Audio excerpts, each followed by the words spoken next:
individuals who have come forward with serious allegations of abuse and misconduct.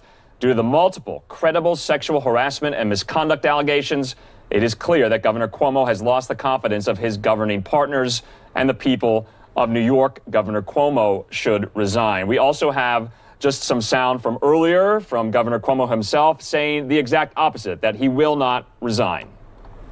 Let the review proceed. I'm not going to resign. I was not elected by the politicians. I was elected by the people. Part of this is that I am not part of the political club. And you know what? I'm proud of it. Let the review proceed. I'm not going to resign.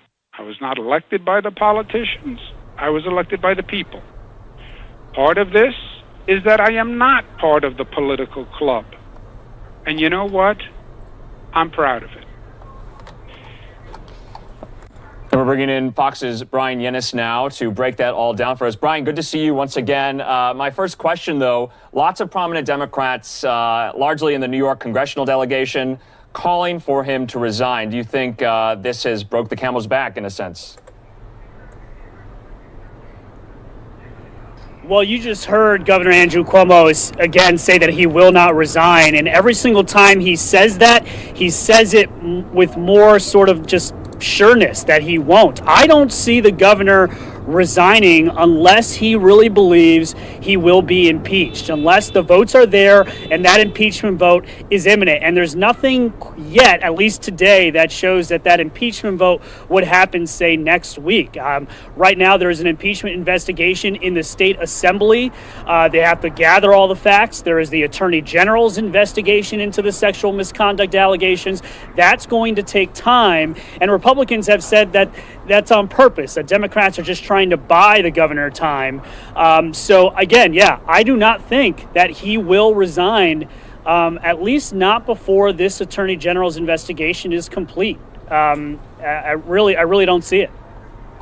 And Brian, can you offer some or shed some light on, there are some recent new accusations and allegations against the governor by different women. What's the latest on that front? So the latest allegation is from a seventh accuser. She is a reporter, Jessica Bakeman. She wrote a first-person account in New York Magazine talking about how at a holiday party in 2014, she was sexually harassed by Governor Andrew Cuomo. She talks about how he touched her at the party and in other instances as well, just, on her hip, on the small of her back, things like that.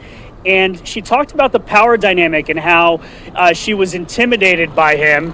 And she also just talked about the fact that, the governor at one point commented, "Are you uncomfortable?" And he said, and Cuomo also said, "I thought we were going essentially steady." So it was very detailed, a very powerful first-person account. And again, it's another shoe to drop, another accuser coming out and saying it. And I think what you saw today, Andrew, was a situation where all of a sudden, when we started seeing Alexandria Ocasio-Cortez and Jamal Bowman and Jerry Nadler come out with statements, and then 24, ultimately, congresspeople from the New York delegation, there was a real shift there. And then we got the call that there would be a teleconference at 1 p.m. Again, I think this all matters. I think it'll apply more pressure. But I don't foresee him changing his stance. I think he will wait until the Attorney General wraps up the investigation or until there's an impeachment vote.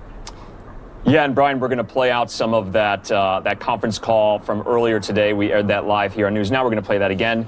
But I guess going forward into the weekend and into next week, you've been on this story since it began. What will you be looking for going into the next week? Will you be following kind of more of these prominent Democrats who are calling for him to resign, or possible, new allegations could come forward?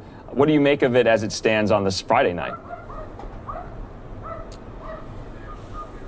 Short of President Joe Biden and Vice President Kamala Harris coming out with definitive statements calling on the governor to resign, I don't think that anything coming out of Washington, D.C. will be the difference maker in making him resign. What we are looking for is really whether another accuser will come out, another allegation, however serious. That's one thing we're looking for. I think the other thing we're going to be looking for is the New York State Assembly. The Assembly Speaker, Carl Hastie. Will he come out and say, you know what? We're going to move forward with this impeachment all the way? Will he say that he should resign, which he has not definitively said yet? This decision ultimately will land in the state legislature and with the governor. So no matter what's being said at Washington, D.C., it's still a local politics story. And so I'm going to be looking to see what's going to be happening there because, again, if there is an imminent impeachment coming or he feels like he really just has lost the votes on that front, then I think maybe we can see movement. But until then, I think this governor is dug in and he's ready for the fight. And Brian, just lastly, while I have you, before I let you go, one of the statements in that conference call earlier today really struck out to a lot of people because a lot of people kind of saw, frankly, the ridiculousness of it when Governor Cuomo essentially said, you know, he's not this inside political machine, essentially, and people called him out on that because obviously, as you know, he is the son of a former governor. He used to be married to a Kennedy. What did you make of that? I don't want to paraphrase the statement, but what did you make of that comment? It was shocking. It was shocking to hear him say that. I think the other shocking part of that comment, because he kind of said it in the same breath, was that he called politicians reckless. He said that politicians who are opining or weighing in on the sexual harassment allegations are reckless and dangerous. And it's hypocritical for him to say that, given what he said in 2018 when his attorney general here in New York, Eric Schneiderman, was accused of sexual assault allegations in a New Yorker magazine article, and Cuomo came out and called for him to resign. And the only facts that he had at the time were just not a complete investigation. It was the reports inside of that magazine article. And so a little over 2 years later, here he is, the shoe's on the other foot, and now he's saying that anybody that has an opinion about him is being reckless and dangerous. It's, part of this call dismissed not only the politicians, but it also dismissed the accusers. He continues to deny these allegations, and he's only sorry, because he says none of that stuff is true, he's only sorry that they were uncomfortable, that he didn't know that he was making them uncomfortable. So, yeah, that's where we stand. All right, Fox's Brian.